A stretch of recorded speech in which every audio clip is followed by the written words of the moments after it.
instructores y después la manera de acceder pagando los episodios por cada uno individual, las series completas o el acceso total. Eso tiene que ver más con la logística de cómo acceder.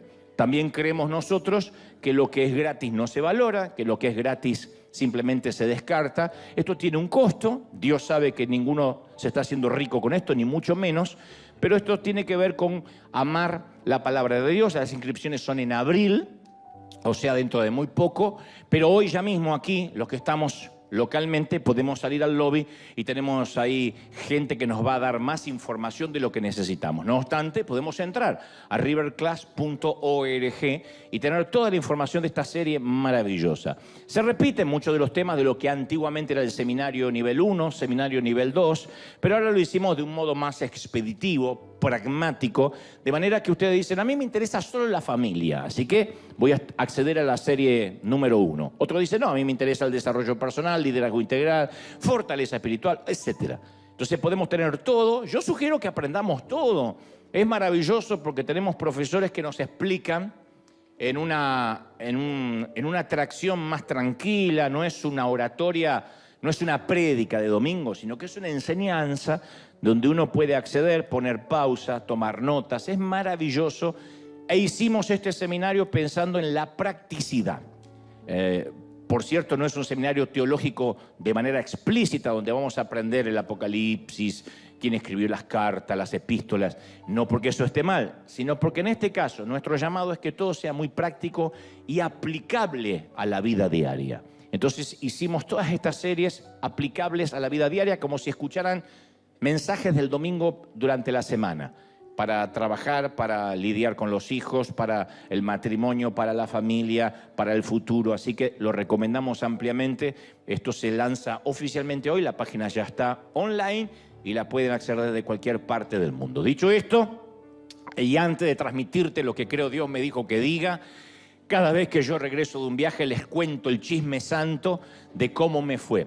Y además de eso, la gente que estuvo presente en estos shows, en estas conferencias, siempre espera el saludo nuestro, así que estuvimos en toda la frontera, recorriendo todo Texas, toda la semana. Salimos el lunes y el martes me presenté en McAllen. Yo no sabía que había tantos hispanos en McAllen. De hecho, no estoy subestimando la ciudad, ni mucho menos, pero me sorprendió mucho, sold out. Tuvimos absolutamente en las 3 ciudades que estuvimos esta semana. Ni sabía que tenían un teatro así. Díganme si no es el Dolby Theater, donde se entregan los Oscars, que alguna vez estuvimos también aquí en el corazón de Hollywood. Es hermoso el sitio. Parecía que estábamos en un acuario gigantesco. Y McAllen nos recibió también con un lleno total. Muchísima gente que cruzó la frontera, que llegó desde México y los locales, obviamente, que estaban desde muy temprano y tuvimos una conferencia maravillosa. Y toda la gente de McAllen, muy amorosa, nos recibieron con un cariño. Se escucha música tejana hasta en el baño de los aeropuertos. Mirá qué lindo, mirá, maravilloso, una conferencia 2 horas 20, donde reímos, donde lloramos, donde fue mucha gente que no conocía al Señor, inconversa, invitados, me consta, muchos católicos, muchos judíos, ortodoxos. Se me acerca una dama y me dice, yo soy testigo de Jehová. Y le digo, está bien, yo no vi el accidente, pero también podría ser testigo. Un chiste malo, pero lo quería meter en alguna parte. Y se reía la señora. Le digo, no, está bien, eres muy bienvenida, esto es para toda la gente, crean lo que crean, tengan los dogmas que tengan. Fue una noche maravillosa, esto fue McAllen. Al día siguiente nos fuimos al Paso, también en Texas. El Paso, un sitio maravilloso que cuando uno llega en el avión parece que está en pleno desierto. Y después tiene un downtown, un centro muy bonito, un lugar muy colonial. En algunos momentos me sentía en la serie del Zorro de Gay Williams, porque tenía eso, ese marco colonial, ese marco, diría casi español, que no se suele encontrar mucho en los Estados Unidos. Verán que el hotel también, dicho sea de paso, era español, pero el teatro tiene todo ese marco europeo. Fue maravilloso, esto fue El Paso. Así que fue una corrida durante toda la semana. Tomamos casi 6 aviones para poder hacer combinaciones y estar en todo Texas, que es uno de los estados más grandes de los Estados Unidos, ustedes lo saben. Finalmente teníamos que terminar en Houston. Houston fue maravilloso porque tiene este gran coliseo, un sitio que alberga muchísima gente, que nos parecía también extraño que se pudiera llenar.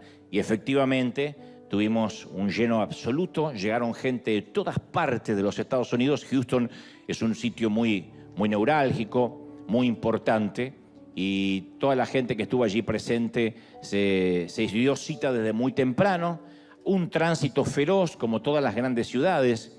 Decía el chofer que nos llevaba de un sitio a otro que cree que es el peor tránsito de los Estados Unidos, incluso peor que Los Ángeles en una hora pico. Fíjense qué maravilloso que fue Houston, donde también nos recibieron muy bien, donde fue glorioso, donde Dios, fundamentalmente a todo el equipo que me acompaña y a mí, nos dio fuerzas, nos dio salud, y eso es muy importante. Gracias por orar. Para terminar la gira de Estados Unidos en 2 semanas, justo la semana de Easter, no voy a faltar aquí el domingo, pero en la semana anterior me toca nada más que nos queda Charlotte, North Carolina y Atlanta. Y después de eso ya nos vamos para el resto de América y Europa. Pero gracias por orar, gracias por sostener. Ese es el Chisme Santo, gente del Paso, McAllen y Houston. Dios los bendiga. Y nos vemos en Argentina el 11 de abril. El 11 de abril allí en el Movistar Arena. Muy bien. ¿Estamos listos? Dicen conmigo, ¿estoy listo, sí o no? Muy bien. Estaba leyendo hace poco de un caso psiquiátrico muy particular. Un doctor estaba tratando a 3 pacientes en una institución justamente psiquiátrica de Michigan.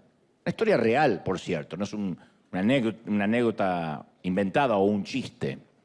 Estos pacientes, estos 3, sufrían delirios de grandeza, megalomanía. Es un desorden muy frecuente, se diría casi un argentinismo. Resulta que estos 3 hombres padecían de un síndrome muy particular. Cada uno de ellos creía que era Jesucristo y sufrían el famoso complejo mesiánico. Cada uno se sentía el Mesías. Y durante varios años este doctor en Michigan hizo que los 3 individuos vivieran juntos, comieran juntos, durmieran juntos, y todas las tardes tenían una sesión de terapia grupal, juntos, obviamente. Y durante una de las terapias, uno de los hombres gritó: yo soy el verdadero Mesías, yo soy el verdadero enviado de Dios. Y el otro replicó: mentira, yo soy el verdadero enviado de Dios. Y el tercero dijo: ya basta de pelear, que yo recuerde, nunca he enviado a ninguno de los 2. Este era el que estaba peor todavía, ¿no? Y parece un chiste, pero lamentablemente aquel doctor no tuvo éxito con sus intentos de convencer a aquellos hombres que ninguno de los 3 era Dios. Estaban atrapados en esa realidad invertida en la que pensaban que eran el centro del universo, el tapón del océano, la última Coca-Cola del desierto, aunque en realidad eran 3 farsantes que aspiraban al trono real, ¿no? Y aunque parezca un cuadro, solo un cuadro de psiquiatría, somos muy propensos todos a adorar falsos dioses o a equivocarnos en la adoración. La idolatría no es uno de los muchos pecados, sino el gran pecado, del cual se desprenden todos los demás. Todo comienza siempre con la idolatría. Así estemos bregando contra el sexo, con la adicción al sexo, la adicción a la mentira, la adicción al crimen, inclusive a cualquier pecado que nos parece horrendo. La raíz, si comenzamos a escarbar debajo de la superficie de cualquier lucha que estemos enfrentando, vamos a descubrir que debajo de todo siempre hay un Dios falso. Mientras ese Dios, en minúscula, no sea destronado y el verdadero Dios no ocupe el lugar que le corresponde en nuestro corazón, no vamos a alcanzar la victoria. La idolatría no es una cuestión, es la cuestión de fondo. Es el tema medular. Hay 100 millones de síntomas diferentes, pero la patología siempre termina siendo la idolatría. Te lo voy a demostrar en los próximos minutos. Porque uno inmediatamente dice, no, no es mi caso. Cuando Moisés recibe los mandamientos de Dios, los 10 mandamientos, el decálogo, en el monte Sinaí, el primero de ellos fue, yo soy Jehová tu Dios, que te saqué de la tierra de Egipto, de la casa de servidumbre. No tendrás dioses ajenos delante de mí. Eso está en Éxodo 22. No tendrás dioses ajenos delante de mí.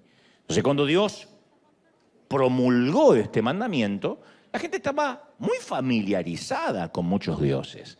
Los egipcios tenían dioses locales para cada distrito. Cada uno tenía su diferente dios. Y Dios estaba harto, el Señor estaba harto de estos dioses, estas imitaciones burdas, de estos dioses sustitutos. Así que le dice a la nación de Israel que haga pedazos el panteón y cancela toda la actividad de otros dioses. Él se aseguró que comprendieran que Él era el único Dios verdadero. Y tal vez estés pensando ahora, bueno, te agradezco por la lección de historia, pero esto no tiene mucho que ver conmigo, hoy el mensaje no me va a tocar mucho. Después de todo, en la actualidad no hay mucha gente que adore a muchos dioses. Más bien nos parece que la gente de hoy no adora nada, ni a nadie. Yo, sin embargo, te voy a demostrar que la lista de nuestros dioses es más larga, es más ecléctica que la de ellos, es más amplia que la de los egipcios, que la de los hebreos. Y por el simple hecho de que les demos otros nombres, no dejan de ser lo que son, dioses. Los tenemos. Puede que no tengamos, qué sé yo, el dios del comercio, el dios de la guerra, el dios de la agricultura, el dios del sexo, el dios de la casa, pero sí tenemos docenas y docenas de otros dioses. El gran tema es que no los identificamos como dioses, por 2 razones muy puntuales a saber. En primer lugar, nuestros dioses hoy no tienen el clásico atavío religioso, necesariamente. Y en segundo lugar, podríamos estar adorando algo que intrínsecamente no es malo. O sea que en sí mismo no es algo necesariamente malo. No digo adoramos la lujuria necesariamente. Puede ser la familia, que ocupe nuestro primer lugar, la profesión, el oficio, el ministerio. Podría ser que adoremos sin darnos cuenta el alimentar a los hambrientos, que tanto nos gusta en nuestra congregación, ayudar, sembrar, dar a los que menos tienen, que son todas cosas, insisto, muy nobles, muy loables. El problema radica, como viene Dios hablándonos las últimas semanas, que apenas algo ocupa el lugar de Dios, se transforma en un ídolo, sustituto. Cuando algo o alguien reemplaza a Dios en nuestras vidas, entonces esa cosa o esa persona, por definición, se convierte en nuestro Dios. Entonces, cuando Dios le dio a Moisés los mandamientos en el monte Sinaí, el pueblo esperaba abajo y Moisés se tardaba mucho y el pueblo se impacientó. Moisés estaba arriba del monte hablando con Dios. Y el pueblo, que tenían algo de sangre hispana, dicen los teólogos, no aguantaban. Entonces se reunieron el oro que todos tenían, la billutería que algunos tenían, lo echaron al fuego e hicieron un becerro de oro para adorar. ¡Qué ironía! ¡Qué ironía! Porque en el preciso momento que Dios le hablaba a Moisés acerca de no tener otros dioses, el pueblo estaba dándole forma a un nuevo Dios. En el monte Moisés hablaba con Dios y en el llano la gente hablaba con un Dios, bueno, hablaba. El Dios no puede responder, el Dios con minúscula, pero adoraba a un Dios pagano. El Salmo 106, 19 relata, en Horeb hicieron un becerro y se postraron ante un ídolo de fundición. Cambiaron al Dios que era el motivo de su orgullo por la imagen de un toro que come hierba. Ustedes dirán, pero qué gente ridícula, ¿no? No fue un buen trueque cambiar al Dios poderoso por un toro que come hierba, la imagen de un toro. Cambiaron al Creador por un Dios de su propia creación. Y me pregunto, ¿será que nosotros somos muy distintos? Quizás reemplazamos en un momento sin darnos cuenta a Dios por el sueño americano. Al principio llegamos a este país como inmigrantes, y esto va para los hispanos que vivimos en la Unión Americana. Los que viven en América Latina, de México hasta Tierra del Fuego, aguanten un poquito que esto va para nosotros. Al principio llegamos como todos para estar un poco mejor, para tener una mejor calidad de vida, lo cual es muy noble. Y después nos fuimos envolviendo en tarjetas de crédito, en préstamo, en hipotecas. Y nuestro Dios se empezó a hacer sin darnos cuenta el tener un buen crédito, un auto, una casa soñada, que no está mal en sí mismo. Pero a veces se empieza a cambiar el cronograma, el organigrama, de nuestra vida. Por una profesión, por una carrera que nos demanda el día entero y ya no tenemos tiempo para orar, para buscar a Dios. Leer la Biblia es un artículo de lujo. Por un equipo de fútbol. Hay gente que tiene la idolatría por un equipo de fútbol que tampoco está mal. Yo me gusta hacer porras por Argentina, especialmente cuando gana tantos campeonatos y llega a las finales. Pero a mí me ha sorprendido mucho a gente que cae en la depresión si su equipo pierde. Es una locura.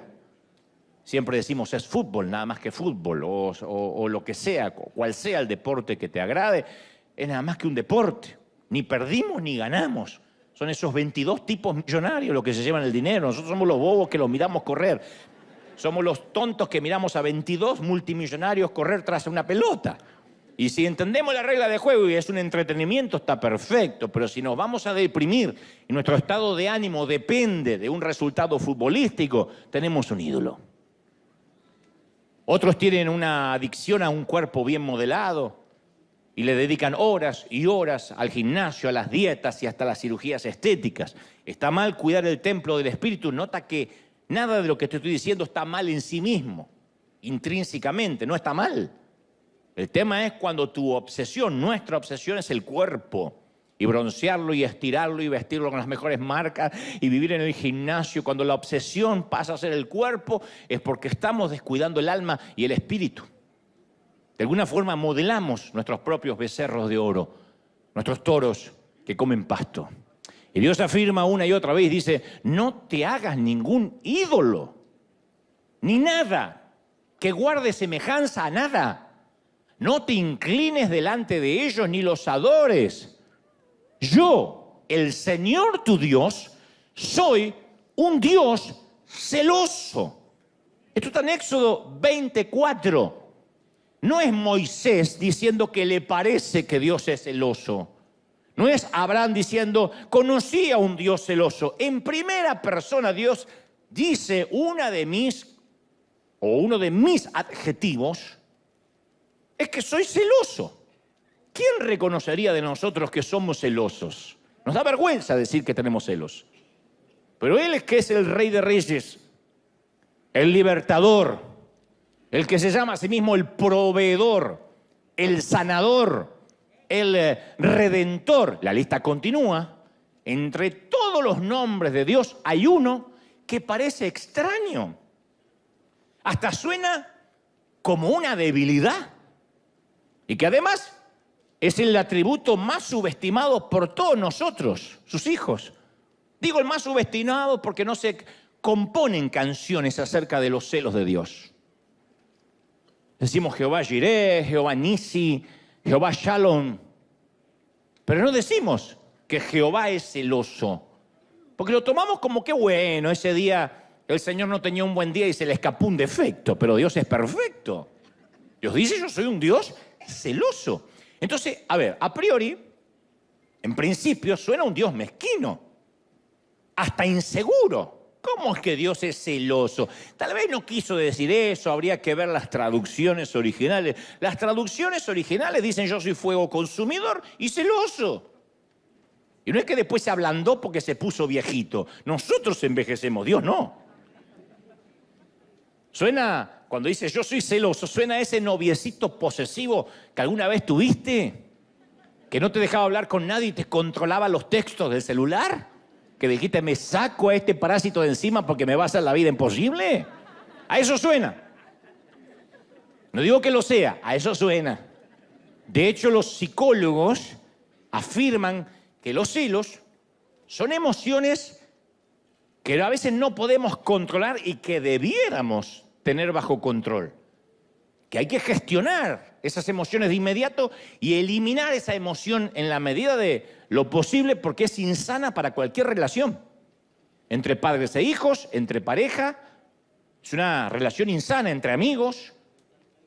Y los psicólogos señalan que los celos por lo general suelen partir de dos premisas: miedos infundados o inseguridades. Si tienes una pareja celosa, tiene miedos infundados o inseguridades. Que te controla, que desconfía de ti. Detrás de todo eso siempre hay un trastorno emocional muy serio. Por eso, insisto, suena extraño que Dios diga, yo soy celoso. Además, uno dice, a ver, ¿y qué razones podría tener Dios para ser celoso? ¿Acaso no le pertenece todo? ¿Hay algo que pueda competir con su poder, con su grandeza? Por supuesto que no. Pero Él es celoso de nuestro corazón. Y no porque sea inseguro, sino porque nos ama demasiado. Nos ama demasiado como para compartirnos. Si amas, sabes que tus celos son sanos porque no quieres compartir a quien amas demasiado. Dios quiere una relación que sea exclusiva. Porque sea Dios y porque no tenga inseguridades y porque no compita con nadie, no necesariamente dice, bueno, búscame cuando tengas ganas. Yo soy como el 911, a lo mejor no me usas nunca, pero voy a estar ahí. Soy como ese seguro de vida o ese seguro médico. Si te enfermas, ahí voy a estar. No, Él dice, yo quiero una relación exclusiva, comprometida. No tiene ningún interés Dios de mantener con nosotros una relación abierta, de practicar el poliamor. De que digamos, bueno, picoteo acá, picoteo allá, y cuando tengo ganas voy a buscar a Dios. Él no quiere compartir el sofá de 2 plazas de nuestro corazón. Su trono tiene solo un asiento. Y cuando nos buscamos un sustituto, un burdo, patético, ridículo, becerro de oro, es similar a cuando vemos a nuestra mascota, a nuestro perrito, que lo sacamos a pasear y empieza a beber agua de la cuneta, del zanjón, de la cloaca. Dios ve que en lugar de nosotros disfrutar el agua de vida que Él solo nos puede ofrecer, nos buscamos sustitutos que son asquerosas y repulsivamente inferiores. Y nos ve tomando agua de la cloaca y nos ama tanto que dice, no, yo soy tu Dios. ¿Qué tienes que hacer bebiendo esa porquería? Imagina esto, para entender los celos de Dios. Llevas a tu hija a comer a un restaurante muy fino, no te importa gastarte una fortuna, vas a reventar la tarjeta porque se trata de su graduación. Y tu hija es tu orgullo y se acaba de graduar, así que quieres honrarla con una buena cena. Así que le ordenas un filet mignon, un exclusivo corte de lomo argentino. Si se gradúa, lomo argentino. Reciban este consejo de parte del corazón del Señor. Y te lo traen a la mesa, crepitante, cocinado a la perfección, 3/4 hay que comerlo. No como eso que hacen así, el tenedor, hace la vaca. Hay que comerlo 3/4. Ahora imagina, y no lo llenen de chimichurri, eso no es ser argentino, no lo llenen de chimichurri, es un poquitito nada más. Tengo hambre. Imagina que cuando llega el momento de comerlo, tu hija mete la mano en el bolso y saca una pupusa a medio comer. Cuando ustedes prediquen, pongan el ejemplo que quieran. Predico yo, pongo el ejemplo que estamos. No, saca una pupusa que ni siquiera está envuelta en un papel, que tiene algo de moho. Tiene un color verdoso. Sí, se la regalaron hace 1 mes y medio y la tenía guardada ahí. Tiene hasta pelusas del bolso, que camina una hormiga. Y la ves frente a un pedazo de lomo que te costó una fortuna y se pone a masticar un trozo de una pupusa en mal estado. ¿cómo reaccionarías? ¿Te enfadarías? Pagaste un precio alto por ese medallón de carne. Entonces, amas a tu hija y quieres que experimente lo que tienes para ella, lo que preparaste para agasajarla. Así que te quedas muy frustrado y dices, ¿pero por qué haces eso? Y bueno, porque a mí me gusta esto. Me hubieses dicho, te llevaba un negocio a un restaurante de pupusas, pero no comas eso que está enmohecido cuando te estoy agasajando. Entonces Dios sabe lo que tiene para nosotros y se aflige al ver las elecciones que realizamos en nuestra propia ignorancia. Se aflige cuando ve filas y filas tras una estatua. O gente que dice, no, yo no lo adoro, pero representa algo. Y se postran ante ridiculeces. Es comer algo enmohecido cuando Dios dice, yo te preparé lo verdadero. Eso define los celos amorosos de Dios.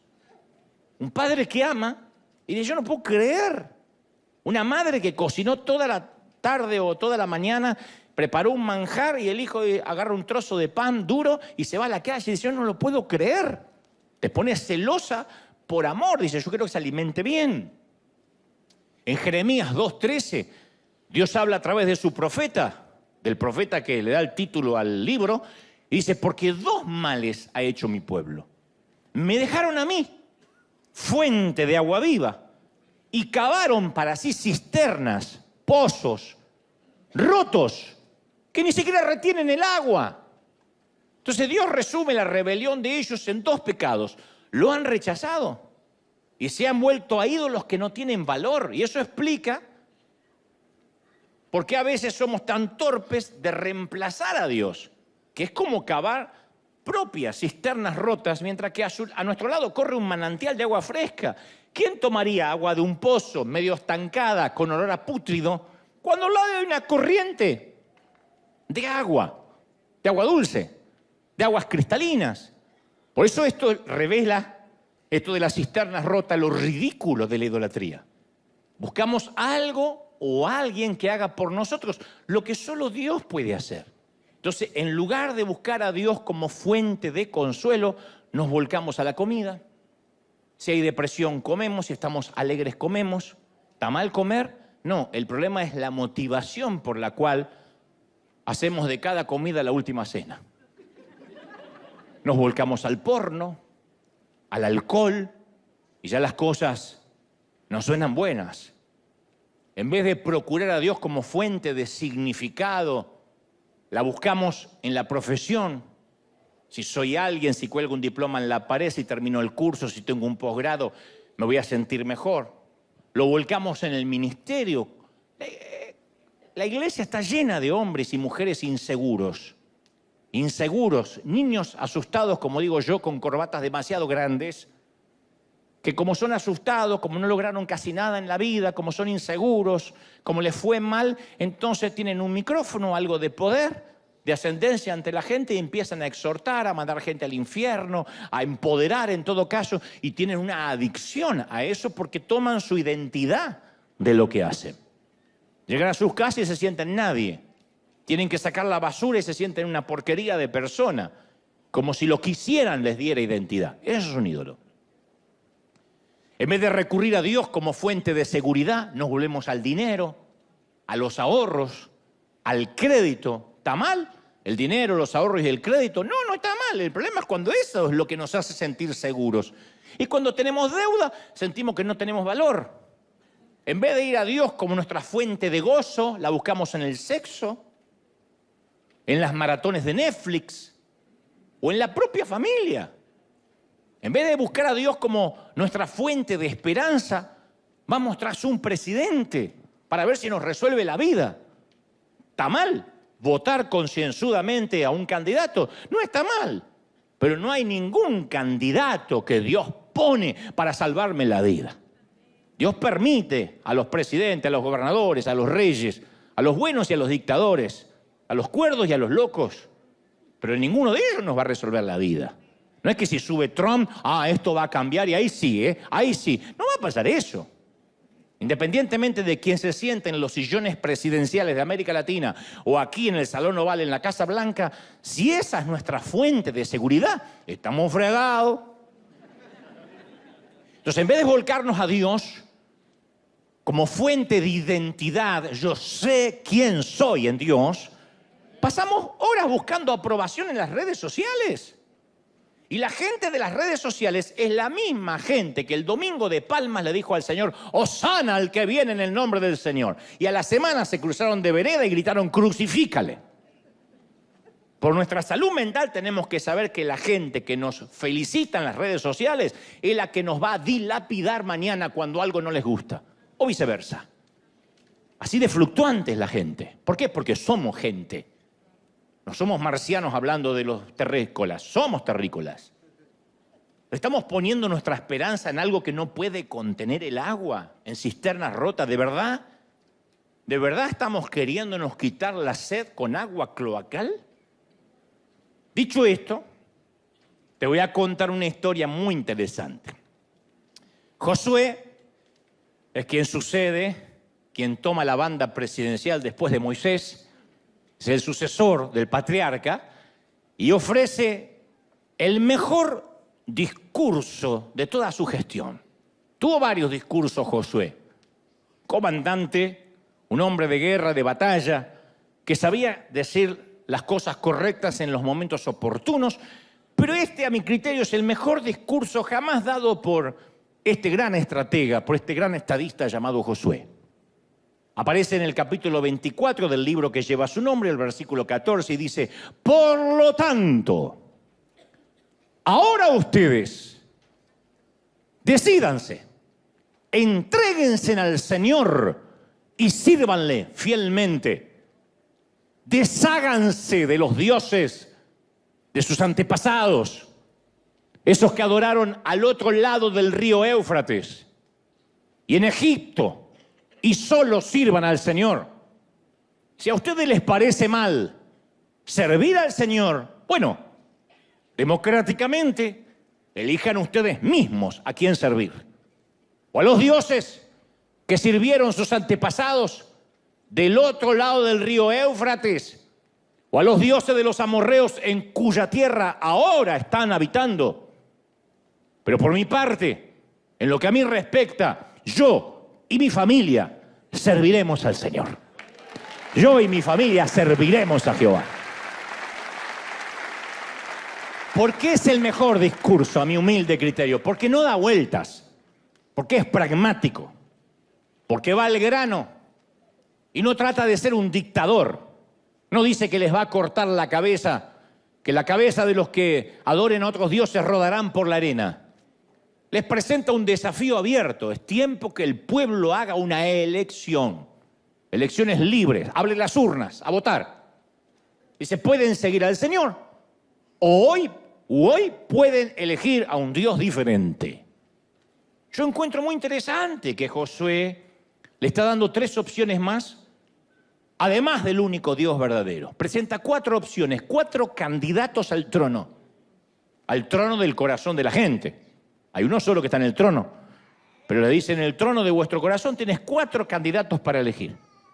A mí cuando me toca hacer un llamado a la salvación, nunca me ha tocado presentar múltiples alternativas. Nunca he dicho, hoy elige entre Jesús, el Buda, Mahoma o Messi. Nunca. Pero Josué, a pesar de que es un comandante en jefe de las Fuerzas Armadas del pueblo hebreo, un general acostumbrado a dar órdenes, sabe que es necesario que hoy tengan una elección democrática y vayan a las urnas a elegir. Claro, porque él sabía lo que luego todos aprendemos, que no se puede obligar a nadie a repetir una oración y arrastrarlo al reino de Dios por la fuerza. Diga conmigo, repita conmigo, le tomamos los datos y ya está dentro. No funciona así. Se trata de un corazón que realmente sabe lo que está eligiendo, de un sendero que cada individuo debe escoger a expensas de desechar otros caminos. Dios no comparte su trono con nadie. Entonces así lo expone Josué. En principio, le dice al pueblo que tiene 4 opciones y lo desglosa de esta manera. Número 1, sigan a los dioses de sus antepasados, del otro lado del río, del sitio donde una vez salieron. Número 2, sigan a los dioses que luego se encontraron en Egipto, cuando fueron esclavizados tantos años. Número 3, sigan a los dioses de la tierra que ahora habitamos. Número 4, como yo, sigan al Dios verdadero. Escuchando esto uno puede pensar, bueno, gloria a Dios que nosotros no tenemos ese problema. No adoramos a los dioses egipcios, ni a los dioses locales, ni a los dioses del otro lado del río, pero tengamos en cuenta que cada categoría tiene un momento y un lugar en la vida. Puede que con el paso de los años esos dioses se vistan y luzcan diferentes a los del tiempo de Josué, pero las categorías hasta la fecha siguen siendo las mismas. Y no se nos puede escapar un detalle muy importante. Sí o sí tenemos que hacer una elección. Porque Josué no termina diciendo, bueno, también podrían elegir no adorar a nadie, pueden votar en blanco. No hay voto en blanco, no hay neutrales, no hay abstención de voto. Todos somos adoradores, todos. La adoración se conecta directamente con quién somos. Así es en cualquier cultura y en cualquier civilización. Todos somos adoradores de algo o de alguien. Te lo voy a demostrar en instantes. Donde quiera que uno vaya, vamos a ver a la gente que ya eligió a qué o a quién adorar. Y nosotros tenemos que elegir, porque eso está escrito en nuestro código genético. No podemos decir, yo no adoro a nadie, en ese sentido estoy muy equilibrado. No hay votos en blanco, no hay abstención de votos. Podemos ir a lugares donde, o sitios donde la gente tiene a sus ídolos tribales de la vieja escuela, rituales, sacrificios, sea una virgen, un santo, una estatua, una imagen, y ver esas grandes procesiones que parece increíble verlas en el siglo XXI. O podemos ir a las ciudades más modernas y ver que también se inclina ante altares de poder, altares de placer, de finanzas. En el fondo siempre es lo mismo. La gente elige a sus dioses y les lleva sus ofrendas, olvidando que ellos mismos son las ofrendas. Alguien dijo que lo opuesto a creer, lo opuesto a la fe, no es el ateísmo, es la idolatría. Lo opuesto a creer no es no creo en nada, crees en otra cosa o en otro alguien. En otras palabras, todos vamos a adorar a algún Dios, por eso tenemos que elegir esta mañana, tarde o noche, conforme cuando me estén viendo. Fuimos creados para ser adoradores del mismo modo que los pájaros fueron creados para volar y los perros para ladrar y las suegras para estorbar. Fuimos creados para eso. Es lo que hacemos. La pregunta es, ¿quién o qué será el objeto de nuestra adoración? ¿Quién o qué? Entonces, la vida nos va a presentar infinidad de posibilidades de elección. Y existe una gran cantidad de opciones, insisto, menos el no elegir. Hoy no podemos decir, bueno, esto no es para mí, yo no elijo nada. Josué presenta 3 opciones además de Dios y no ofrece el recuadro que diga ninguno de los anteriores mencionados. Le dice, elijan uno. Y si ubicamos esta disyuntiva dentro de un contexto moderno, alguien podría levantar la mano y decir, bueno, todo bien, Josué, pero la verdad que con este tema de la adoración a mí me excede porque yo no soy religioso. Y aquí es donde nos confundimos porque según nuestra manera de pensar asociamos adoración con religión. Pensamos que la adoración tiene que ver con atuendos, rituales, alguna caminata, algún santo. No, el problema está en la mala comprensión de lo que es la adoración. Cuando alguien dice, yo no soy religioso, no está captando el punto. Si eres miembro de la raza humana, con mente, cuerpo y emociones, entonces eres un adorador. Yo soy un adorador y tú también. Esto viene de fábrica, así venimos equipados. No es algo que adquirimos después si nos gusta o si queremos. Insisto, aunque soy repetitivo y monotemático, solo hay que elegir a qué o a quién vamos a adorar. Es un reflejo condicionado que siempre hace que coloquemos la esperanza en algo o en alguien. En un partido político, en un equipo de fútbol, en que me voy a casar, en el sexo, en los hijos. Cuando tenga hijos voy a ser feliz. Cuando me traigan los nietos voy a ser más feliz. Siempre estamos poniendo en algo o en alguien la esperanza. Porque eso es lo que hacemos los seres humanos, como respirar, comer, pensar. Identificamos lo que deseamos y hacemos sacrificios para alcanzar la meta. Desde el momento que nacimos y nos dieron leche, estamos persiguiendo algo que creemos que va a satisfacer nuestro apetito. Y el resultado final es que nuestras vidas comienzan a tomar la forma de aquello que más nos gusta. Lo que elegimos adorar nos moldea, define nuestro futuro. Así que como hay un montón de chiquititas que quieren parecerse a Taylor Swift y se visten igual que ella y se tatúan igual que ella, así hay un montón de gente que quiere parecerse al jugador de fútbol, al actor, a su padre, a su tío, a su pareja. Empezamos a parecernos al Dios que adoramos. Por eso es que cuando uno adora al verdadero Dios, cada vez más se refleja la gloria de Cristo en nosotros, porque nos empezamos a parecer cómo respondería Jesús, cómo actuaría. Por eso Josué nos habla todo cuando dice, elijan ustedes a quienes van a servir. No es solo adorar, a quien adoras, sirves. O sea, es una decisión intencional. De otra manera, cuando dice yo me abstengo, porque eres cabezón, dice yo sí me abstengo, te vas a dejar llevar y te vas a encontrar adorando dentro de un templo, hablo en términos metafóricos, al que nunca elegiste entrar conscientemente, pero ahí estás postrado, sufriendo con el crédito, sufriendo con la cuenta bancaria, con la casa que no logras. Algún Dios sin darte cuenta vas a adorar. De manera que Josué llama al pueblo a elegir y le señala, insisto, 4 opciones. Son como 4 puntos cardinales, como norte, sur, este y oeste. Ninguno está cerca del otro. Cada uno lleva una dirección diferente a las otras. Opción 1. Number 1. Mi inglés está... tiembla Maldonado. Number 1.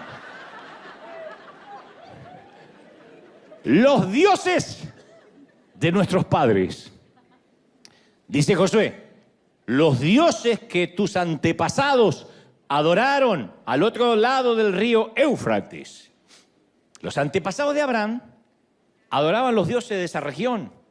Entonces, en todo el área de la Mesopotamia había un dios para casi cualquier propósito que te puedas imaginar. Tenían 3 deidades cósmicas, 3 otras que eran astrales, toda una sarta de dioses, una diáspora de dioses con sus correspondientes demonios, porque cada dios tenía su némesis. No hay Spider-Man sin... ¿Cómo se llama? Ese. Abraham había salido de una sociedad que creía que tales dioses los bendecían o no. De hecho, la Biblia nos dice específicamente que el papá de Abraham era un adorador de ídolos, un adorador de imágenes. Ahora Josué quiere saber, ¿van a recurrir a los dioses de sus padres? Y todavía es una pregunta válida, esto no es una lección de historia. O criamos a nuestros hijos en la fe que tenemos, o en su defecto los criamos en la fe que no tenemos. Pero no hay neutralidad. Como uno cría a los hijos, no hay neutralidad. O los criamos en la fe que tenemos, o los criamos sin la fe que no tenemos. Hoy en día muchos padres deciden criar a sus hijos sin un género asignado. Fíjense qué locura. Desde su nacimiento, alegando que quieren alejarse de los estereotipos que exige la sociedad. Entonces se educan a los hijos con neutralidad sexual. Esto avanza a pasos agigantados, no es un grupito. Esto hay decenas de miles. Consideran a sus bebés con género abierto, independientemente de su genitalidad, para que ellos elijan el sexo de su preferencia cuando estén listos para hacerlo. O sea, a los 5 años, a los 8 años, a los 10 años. Hay profesores trans, hay maestros trans que desde el kinder, desde el jardín de infantes, desde la primaria, le dicen, en ejercicios prácticos, pueden besar a un compañerito y después a una compañerita y después escriben qué sintieron. Cuando se refieren a sus hijos, estos padres que los crían con un género abierto, no usan pronombres masculinos o femeninos. Parimos un niño o una niña. Dicen es un niñe. Tampoco los visten según su género, no lo visten de varoncito, si es hombre, ni de niña, si es mujer, porque no importa los genitales con los que haya nacido, o sea, su catalogación anatómica, no importa. Sino cómo su hijo se autoperciba. Ellos creen que de esa forma no están eligiendo, le están dando libertad a sus hijos. Están absteniéndose de votar, pero en realidad sí están eligiendo por sus hijos. No están educando, están adoctrinando a sus hijos, diciéndole que pueden ser del sexo que quieran gracias a una ley y que pueden asumir que existen hombres con vagina y mujeres con pene. Eso no es una educación libre, eso es un adoctrinamiento ideológico. Eso es empujar a un niño, a una niña que hasta la adolescencia tiene dudas. Todos hemos tenido nuestros conflictos mentales, no de elección de género, sino de identidad, y empujarlos desde niño a algo que está completamente, diametralmente opuesto a lo que Dios diseñó. Dejando de lado eso, que es espantoso, lo mismo cuando decimos, yo voy a criar a mis hijos sin decirle en qué Dios creer. Yo no lo quiero obligar a la iglesia, que vaya a la iglesia. Que sean libres. Que un día elijan si quieren servir a Dios o no. Es muy diferente a que ellos tengan su propio encuentro con Dios. Uno no puede prestarle el encuentro con Dios a su hijo, porque eso lo transforma en vez de un hijo de Dios en un nieto de Dios. Y la espiritualidad prestada, vicaria, no sirve. Yo estoy consciente que nuestros hijos, porque nacieron en un hogar cristiano, no son cristianos en sí mismos. Es como nacer en un garage y creer que somos un auto. Yo sé que van a tener que tener su propio encuentro con Dios. No obstante, o lo criamos, instruimos al niño en su camino para que de grande no se aparte de él, o decimos, no, yo prefiero que decida él. Y sin darnos cuenta en nuestros hogares, levantamos un ídolo y le enseñamos a nuestros hijos en quién o en qué creer, quién o qué es digno de nuestra adoración y quién no lo es. Si en casa nunca hay devocionales, si en casa nunca se lee la Biblia, si en casa nunca se canta una alabanza, le estamos diciendo a nuestros hijos, a ese Dios no hay que adorar. Elige tú. Como diciéndole, elige el sexo. Si nos aterra aquellos que crían a hijos con género abierto, nos debería aterrar aquellos que crían a hijos con creencias abiertas. Ahora, convengamos, todos heredamos creencias de nuestro hogar, de nuestros padres. Algunas cosas de las que heredamos de nuestros viejos son fáciles de ver. Heredaste la nariz de tu papá, las caderas de la vieja, el trasero del tío, que llegó hasta el padre. Pero no es lo único que recibiste de ellos. También terminaste adorando a dioses que ellos adoraron. La psicología llama a esta transferencia, ley de la exposición al entorno. Por ejemplo, la ley de la exposición significa que nuestras mentes absorben de niños y nuestras vidas reflejan de adultos aquello a lo que estuvimos expuestos. Esa es la mayor educación, lo que uno ve. No lo que nos dicen solamente, lo que uno ve. Quizá para tu padre la vida era trabajar. Acto noble si lo hay, digno, ¿no? Pero él trabajaba y trabajaba y trabajaba y su vida era en torno al trabajo. Y estaba dispuesto a sacrificar días de descanso, feriado, vacaciones familiares, solo para trabajar y para trabajar y trabajar. Y tú dices, mi papá era un burro trabajando y me dio ese ejemplo. Pero de pronto recuerdas que el humor de tu padre dependía de cómo le iba en el trabajo. Y era un hombre que trabajaba, lo único que pudiste decir en su funeral, trabajaba. Porque cuando llegaba a casa era un zombi, ausente, no se involucraba con sus hijos, a papá no se lo podía molestar porque papá trabaja. Papá no iba a los actos escolares porque papá trabaja.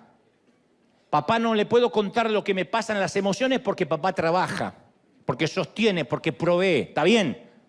Pero entonces lo más probable es que tu trabajo ahora de adulto también sea tu templo. Y en lugar de encontrar tu identidad en Cristo, la encuentras en tu trabajo. Y cuando no tienes trabajo, tu vida ya no tiene más sentido, te quieres suicidar al día siguiente. Porque el Dios de tus padres era el trabajo. O tus padres vivían quejándose que la plata nunca alcanzaba. ¿Quién no tuvo padres así? Que no malgastes el agua, que el papel higiénico no nos regalan, que no tires la cáscara de banana, porque capaz que mañana no hay para comer. Y entonces lo más probable que ahora de adulto, tu Dios sea la miserabilidad, que no es lo mismo que la pobreza. Porque ahora tienes un buen pasar, quizá ahorros en el banco, pero eres eso de lo que crees que todo tiene que ser gratis y no estás dispuesto a que se te caiga un centavo de más. Ay, pensé que era gratis, porque viene de la miserabilidad. Entonces, en lugar de encontrar su identidad y su valía en Cristo, la encuentra en lo que puede acumular. ¿Tiene dinero en el banco? Alaba a Dios. Las cuentas están en rojo, ya no quiere venir a la iglesia. ¿Es tu Dios? ¿El Dios que heredaste? ¿O tu padre te vivía diciendo que alquilar, rentar era tirar el dinero? Y entonces sientes que no tienes valor hasta que no tengas tu propia casa. Y te voy a decir algo que no te va a decir otro, porque generalmente desde los púlpitos te dice cuántos quieren ser dueño, ser cabeza, cuántos quieren ser cabeza y no cola, porque Dios te va a dar una casa. Pero yo te voy a decir la verdad. Yo te voy a decir, a lo mejor Dios quiere que rentes toda la vida. O viva de prestado. ¿Y? Acuérdense lo que Dios nos habló el domingo pasado, el Hijo del Hombre no tiene donde recostar la cabeza. No es un voto de pobreza. Algunos pueden comprar, otros no pueden comprar. Porque, ¿qué sé yo? Eso no revela el carácter de nadie. ¿Cuánta gente con casa propia se va directo al infierno y gente que nunca tuvo casa propia es un devoto cristiano? Pero tal vez te dijeron toda la vida, si no tienes tu casa, estás tirando el dinero. Entonces hoy en día tu Dios es, no, la casa, yo cuando tenga el título, ahí voy a descansar. Se abre la falla de San Andrés, no queda ni el título.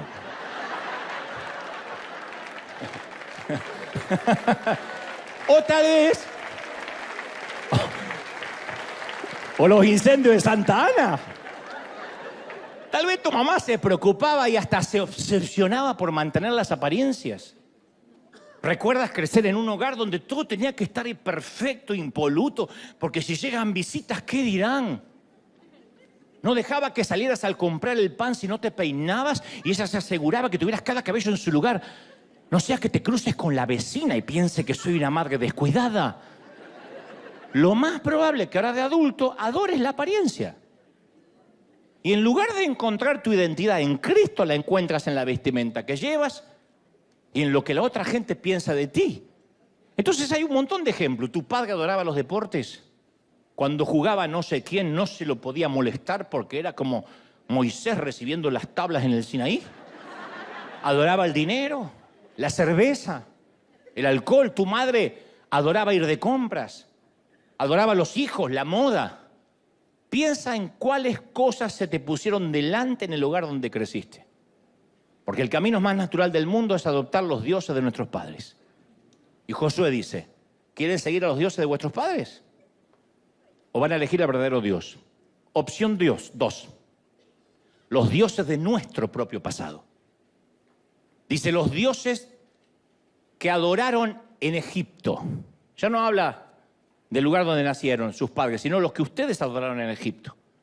Josué menciona específicamente los dioses de Egipto, que no eran ya los dioses de los padres, sino los dioses de su propio pasado que nunca se fue. Porque al igual que la Mesopotamia, los egipcios tenían un panteón de deidades muy diverso. Les encantaba mezclar en las figuras partes del cuerpo humano con parte de los animales. Lo habrán visto en los libros de historia. Tenían un tal Horus, dios del delta, que tenía cuerpo humano con una cabeza de halcón. Hathor tenía el cuerpo de una vaca y la cabeza de una mujer. No dije nada. Ustedes dicen... ¿Están esperando que yo agregue algo más? No, yo llego hasta ahí, hasta el bordecito y ¡epa! Y me vuelvo. Tengo años en este oficio. Pero eso eran los Transformers mutantes del antiguo mundo. Los egipcios tenían sus dioses populares, pero además adoraban a todas las cosas, al sol, a las tormentas, a la luna, a las estrellas. Y los hebreos tuvieron tantos años esclavos ahí que no había manera de no absorber esa cultura que los rodeaba. Así que cuando Moisés condujo al pueblo a la libertad, algunos de ellos no abandonaron los dioses que adoptaron en Egipto. Ezequiel 27 dice, a cada uno les ordené que arrojara sus ídolos detestables con los que estaban obsesionados, dice Ezequiel. y que no se contaminara, y usa una palabra muy singular, con esos malolientes ídolos de Egipto, porque yo soy el Señor su Dios. El Señor dice, apesta tu ídolo. Así les dijo. Y este tipo de ídolos malolientes representa aquello del pasado, ya no del Dios de los padres, sino aquello de nuestro pasado que no queremos dejar atrás y que de algún modo persiste. Yo recuerdo hace algunos años, muchos años, fui a buscar empleo allá por el año 91 a una importante compañía de instrumentos musicales y todo dependía de esa entrevista. Me puse mi mejor traje de entonces, me perfumé en cantidad industrial y acudí a la entrevista de trabajo con mi mejor versión, la que podía tener en ese entonces. Pero antes de entrar a la tienda, que estaba en una peatonal muy famosa en Buenos Aires, en calle Florida, tuve que atravesar un parque que era un campo minado de estiércol de perro. Y sin darme cuenta, cuando entré a la oficina del gerente, un aroma nauseabundo impregnó toda la oficina, superó mi perfume. Y el gerente dice, espere, y empezó a abrir las ventanas hasta que se dio cuenta quién era la fuente del olor. Y yo miré con horror mis zapatos y comprobé que había dejado huellas de excremento animal sobre la alfombra en toda la oficina de quien me iba a contratar. Entonces, este es el punto, que muchas personas se hacen cristianas, invitan a Jesucristo a entrar a sus corazones, a tomar el trono de su vida. Todo es fantástico hasta que captan un olorcito, algo que han traído bajo la suela. Algo que huele, pero que no huele bien, que más bien apesta. Algo que debió haber sido destruido tiempo atrás, pero que de alguna manera te acompañó en la caminata. Está bien, fuimos limpiados minuciosamente. Entonces, ¿por qué todavía a veces llevamos colgado eso del zapato? Porque son convertidos que aún conservan los viejos deseos, algunos viejos hábitos. Han invitado a que el Señor sea el único Dios de sus vidas, pero aún le siguen prestando atención a esos antiguos dioses. Este es el desafío que muchos enfrentamos a algunos de nosotros. El problema no es seguir a Jesús. El problema es que intentamos seguirlo, como dije el domingo pasado, sin dejar algo sucio atrás. Y cuando uno intenta seguir a Jesús con algo sucio, eso va a superar cualquier perfume de alabanza. Josué sabe que hay un poquito de Egipto adherido a las sandalias de su pueblo. Los viejos dioses que se rehúsan a morir, se sostienen, se aferran minuciosamente a nosotros. Quizá cuando llegamos a Cristo recién los antiguos dioses se quedan en silencio por un tiempo, pero si no hay una verdadera entrega del corazón, te transformas en un mujeriego en pausa. Yo era mujeriego, pero ahora que vino el Señor a mi vida puse la pausa. No es poner la pausa. Un homosexual en pausa, un soberbio en pausa, un violento en pausa. Y un día las cosas se ponen feas y quitas la pausa. Y el monstruo sale otra vez y los dioses te vuelven a gobernar porque nunca cambiamos de vida. Solo pusimos en pausa esa parte de nuestra personalidad. Así que aunque hayas elegido al Señor en el pasado aceptando a Cristo, el desafío que hoy te presenta Josué es elegir a quién vas a servir hoy. Y si vas a limpiarte la suela de los dioses del pasado. La opción 3, los dioses de nuestra cultura. Dice, o elijan a los dioses de los amorreos en cuya tierra ahora habitan. Los dioses no solo estaban en casa de papá, ni la tierra de la cual salimos, sino en la tierra de la cual hoy habitamos. La tercera opción de los recién llegados. Estos eran dioses más encubiertos, no se apreciaban a simple vista. Los israelitas ahora vivían en un pueblo muy diverso, muy parecido a lo que ocurre en nuestra sociedad. Había muchos grupos étnicos, dioses distintos, y había sacrificios, rituales sexuales, todas esas cosas. A algunos israelitas los sedujeron, porque estos dioses tenían la ventaja de estar jugando en su propia cancha, eran dioses locales, eran parte de la cultura. Y nosotros también luchamos con dioses que son parte de la cultura. Claro, si hoy nos dijeran que siguiéramos a un dios de la fertilidad, de la prostitución en el templo, lo rechazaríamos, porque no encajan en nuestra época. Pero para aquella gente la adoración a estos dioses estaba tan inmerso en la cultura que era lo normal. Era como los que escriben insultos, cristianos que escriben insultos a otros ministerios en las redes. Es normal. No hay más temor de Dios en mucha gente. Tendríamos muchos defectos en la iglesia legalista en la cual me crié, pero no nos atrevíamos a tocar jamás a un ungido, no sea que esté luchando contra Dios. Y hoy en día van a ver ustedes un montón de bocas sueltas diciendo vas a arder en el infierno, apóstate, basura. No solo conmigo, con cualquiera que no les agrada.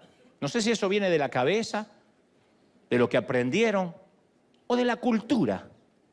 Las redes me dan impunidad, me dan anonimato y digo lo que quiero del presidente, del actor, de la entrega de los Oscars y del culto. Si no me gustó, insulto y total, pecado es lo que se dice, no lo que se escribe. Y de la abundancia del corazón escriben los dedos. Entonces, ¿será posible que tengamos ídolos que no reconocemos porque está tan integrado a nuestra cultura que nos resultan normales, lógicos y hasta orgánicos? Pablo le escribe a Roma en Romanos 12:2 y dice, no se amolden al mundo actual, sino sean transformados mediante la renovación de la mente, así puedan comprobar cuál es la buena voluntad de Dios, agradable y perfecta. Entonces tenemos ídolos que nadie supo predecir. Te cuento, un predicador viajó a una aldea en la India, historia absolutamente real, y conoció a una mujer en la India, que alguna vez visitó América y la odiaba. Y ella dijo, odié América, en la India, porque nunca vi tanta idolatría allí como en otro lugar. ¿De verdad? ¿Alguien que vive en un país que adoran a las vacas? Y la mujer describió 3 áreas de idolatría que ella identificó. Dijo, los americanos, y esto no incluye a los gringos solamente, sino a nosotros, adoran el estómago.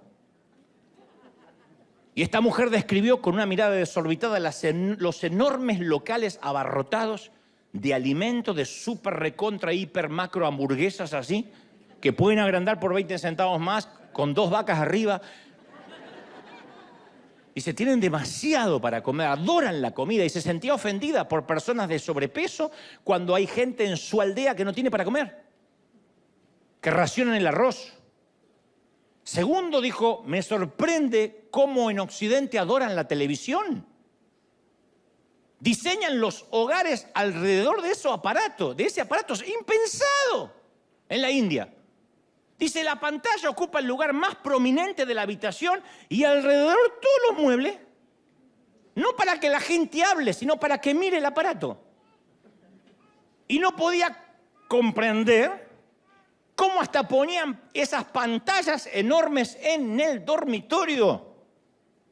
Pero finalmente dijo, la peor forma de idolatría la vi en cómo las personas se relacionan con su teléfono. Se sentía profundamente ofendida por el hecho que la gente lo usara hasta para conducir. Y dice, es más, no podía tener una conversación con nadie completa sin que ese alguien mirara su celular.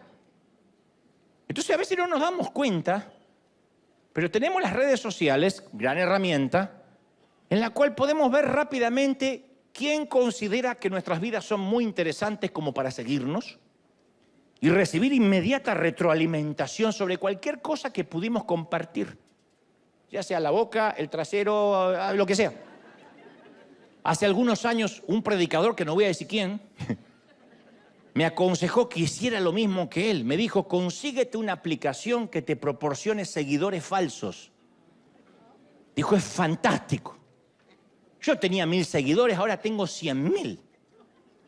Dice, no cuesta mucho. Por un módico precio hay una aplicación que hace que te sigan centenar de cuentas falsas. Digo, pero no son gente real. Dice, no, pero te aparecen como seguidores. La idea era mostrarle a los pocos seguidores que ahora tenía muchísimos seguidores.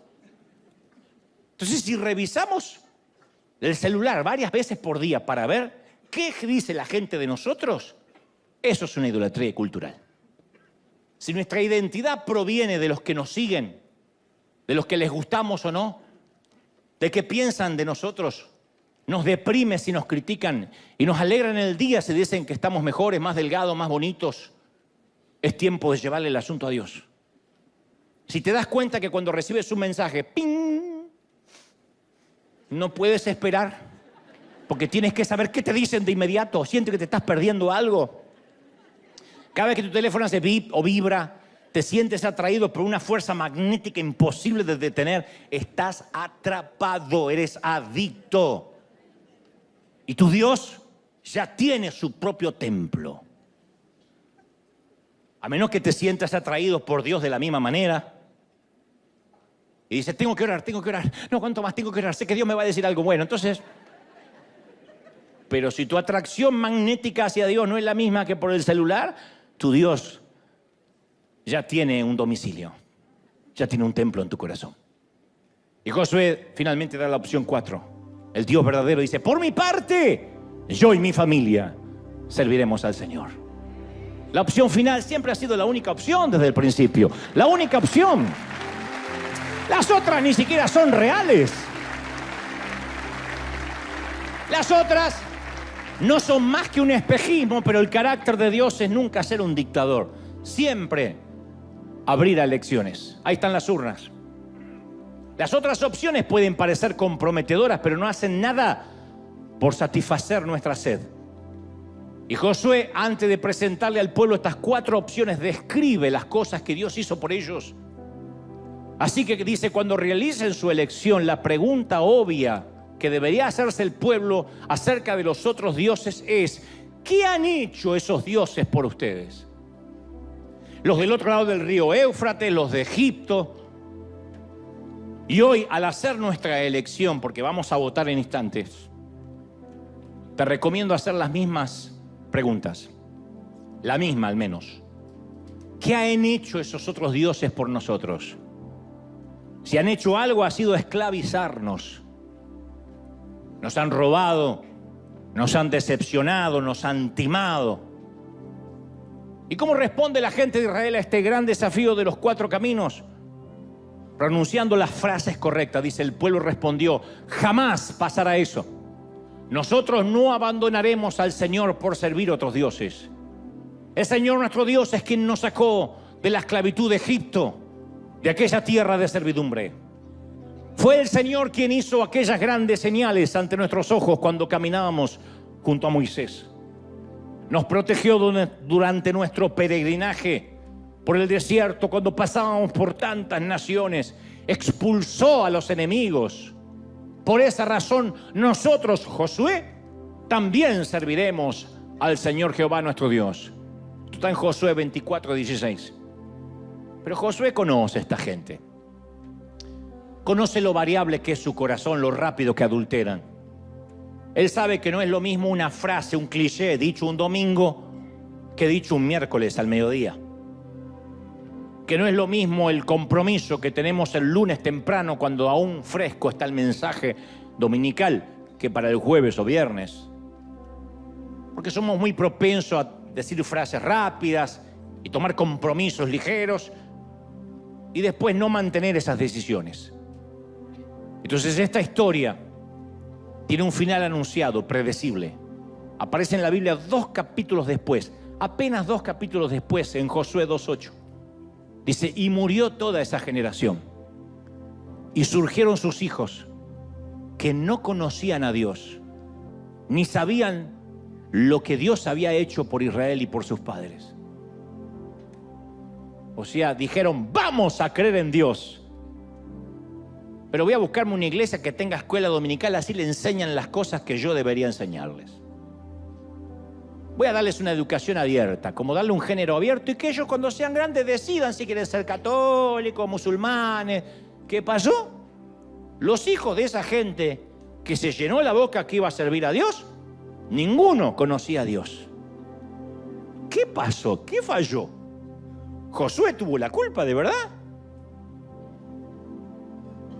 La escuela dominical los puede entretener un poco, contarle un par de historias bíblicas. Tus hijos van a adorar a Dios, al Dios de sus padres, no al Dios de los maestros de la escuela dominical. Tus hijos no van a adorar al Dios de la escuela cristiana. Aunque diga, yo los envío a una escuela cristiana, ellos no van a adorar al Dios de sus maestros. Le van a enseñar de Dios como a mí me enseñaron de San Martín y de Bolívar. Y va a ser una linda figura histórica a la que respetan de tanto en tanto. Cada Navidad y cada Pascua van a ir a la iglesia. Y es una generación que no va a conocer a Dios. Como dije, o criamos a nuestros hijos en la fe que tenemos o los criamos en la fe que no tenemos. Porque los dioses paganos nunca se rinden. Y van a por tus hijos. Van por los nuestros. Y si no te pueden robar a ti, van a secuestrarte a los tuyos. El enemigo se especializa en la trata de niños. Y no para explotarlos sexualmente, para explotarles el alma. Para explotarlos, para venderlos. Entonces, haces caso omiso en tu hogar porque vives trabajando para pagar el crédito, vas a comprarte la casa y perder el hogar en el proceso. Vas a tener mucho dinero en la cuenta del banco, pero para pagar la cuota alimentaria que dictamina el juez. Porque esos dioses nunca, jamás serán los dioses que te conduzcan a algo positivo. Y mucho menos que salven a tu familia.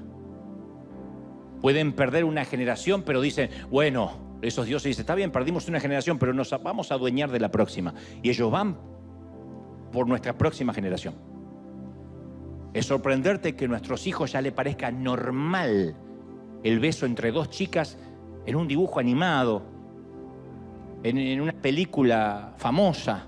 Es normal que les parezca que en sus propios colegios tengan novios a los 12, 13 años, pero hoy tengo un novio, mañana tengo una novia. Hoy tengo una compañera que es novia de otra chica, pero mañana quiere ser novia porque se levantó pansexual, transexual, y para eso es normal. Y eso no va a mejorar, porque esos dioses van a por nuestros hijos. Puede ser que te dejen por un día, pero regresarán mañana. Y nuestro Dios es un Dios que se sigue autodefiniendo sin pudor, un Dios celoso. Ese atributo que tantas veces pasamos por alto, soy celoso. Así que hoy, aquí y en casa, tengo que hacerte la misma pregunta que Josué le hizo al pueblo hace miles de años atrás. Entrégate al Señor y sírvele fielmente solamente a Él. Pero si te parece servir mal al Señor, elige tú mismo a quién vas a servir. Y hoy puedes elegir servir al Dios de tus padres, que adoraron durante toda tu niñez y que heredaste consciente o inconscientemente. O a los dioses malolientes de tu propio pasado que aún llevas pegado a la suela de tus zapatos. O a los dioses de la cultura que te rodea y que asumes como algo normal y orgánico. O bien, puedes elegir al verdadero Dios. Por mi parte, yo y mi familia serviremos al verdadero Señor.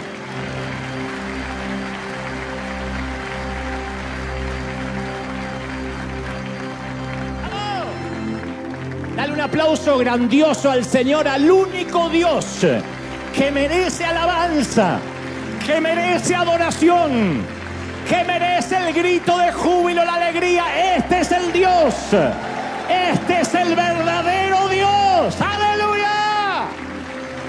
¡Bendito eres! Este es el verdadero Dios al cual servimos. Mi casa y yo serviremos a Jehová. ¿Estamos listos para esa decisión? Las votaciones están abiertas. Pueden ir a las urnas mientras que hacemos esta oración. Cierra tus ojos y elige a quién vas a servir. Pero para elegir a quién servir vas a tener que consciente, intencionalmente desechar a quienes ya no. Basta de preocuparme por el crédito, basta de preocuparme por la casa propia, basta de preocuparme por ese auto que no llego, basta de preocuparme por la carrera en demasía, basta que la ansiedad me carcoma por un equipo de fútbol. Gracias, Señor, porque me has enseñado hoy y me amas tanto. Cómo te ama el Señor, princesa, cómo te ama, príncipe. Si no, no te hablaría como te habla hoy. Vamos a desechar todo aquello que nos condiciona, a quitarnos de encima aún los dioses de nuestros padres, el Dios de la miserabilidad, el Dios de quizá mañana no haya, el Dios del trabajo, el Dios del placer ridículo, el Dios de las cisternas rotas. Y vamos a correr hacia el agua viva, Señor. La identidad está en ti. Vamos a dejar de lado el Dios de las redes, el Dios de las selfies, del Instagram, del TikTok. El Dios de las estupideces que nos preocupan, y aun cuando estamos durante el servicio preocupados por qué habrá pasado durante estas 2 horas en mis redes. No pasó nada. Será lo último que pienses cuando estés en la cama de un hospital. Lo que